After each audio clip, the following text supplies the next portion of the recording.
Hi, I am Dr. Vishal Nigam. I am a spine surgeon. I practice in New Delhi and in Noida. So today I'm going to discuss about spine fusion versus disc replacement.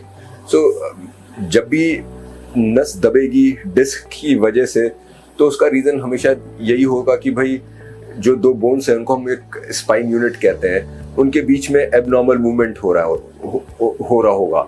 तो हमारे पास दो options होते हैं, या तो हम उसका movement ही खत्म कर देते हैं जिसको हम फ्यूजन कहते हैं, या हम उसकी पूरी डिस्क को हटा के उसमें एक आर्टिफिशियल डिस्क डाल देते हैं जिससे कि वो मूवमेंट बरकरार रहे, जिसको हम डिस्क रिप्लेसमेंट कहते हैं। दोनों के अपने प्रोज हैं और अपने कॉन्स हैं। डिस्क रिप्लेसमेंट्स हम तभी कर सकते हैं जबकि खाली डिस्क में ही प्रॉब्लम है और बाकी बोन्स के जो जॉइंट्स होते हैं वो काफ़ी अच्छे हैं, जिसका मतलब है कि अगर हमने उसमें मूवमेंट मेंटेन रखा तो प्रॉब्लम दोबारा से नहीं हो जाएगी। पर कभी कभी क्या हो जाता है कि डिस्क इतने टाइम से खराब हो गई होती है कि उसके साथ साथ जो रीढ़ की हड्डी के जोड़ होते हैं वो भी खराब हो गए होते हैं। उसमें अगर हमने डिस्क रिप्लेसमेंट किया तो उल्टा पेशेंट को, जैसे ही आपने सर्जरी करी कुछ टाइम बाद पेशेंट को दोबारा से प्रॉब्लम्स आ जाएंगी। सो डिस्क रिप्लेसमेंट एक अच्छी चीज़ है क्योंकि उसमें आप मूवमेंट उतना ही मेंटेन कर रहे हो।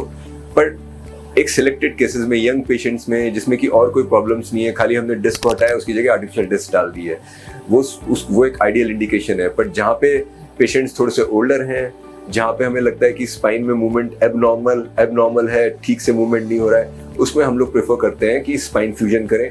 इवन तो स्पाइन फ्यूजन की अपनी प्रॉब्लम्स हैं कि स्पाइन फ्यूजन जब कर देते हैं तो क्योंकि वहाँ पे मूवमेंट कम हो जाता है तो ज़्यादा मूवमेंट उसकी जहाँ पे फ्यूजन किया उसके ऊपर की लेवल में होना शुरू हो जाता है। इसको हम एडजेसेंट लेवल डीजेनरेशन कहते हैं। फिर वहाँ पे भी चेंजेस आने की चांसेस होते हैं। ये प्रॉब्लम जनरली डिस्क रिप्लेसमेंट में नहीं होती है। सो हर केस में हम डिस्क रिप्लेसमेंट या फ्यूजन नहीं कर सकते हैं, हमें सिलेक्ट करना पड़ता है कि क्या इस केस का बेस्ट आंसर है। बट हाँ, डिस्क रिप्लेसमेंट के अपने क्राइटेरिया हैं जो कि काफ़ी सक्सेसफुल है कुछ पेशेंट्स में, और स्पाइन फ्यूजन के अपने क्राइटेरिया हैं जो काफ़ी सक्सेसफुल हैं काफ़ी सारे पेशेंट्स में। Thank you.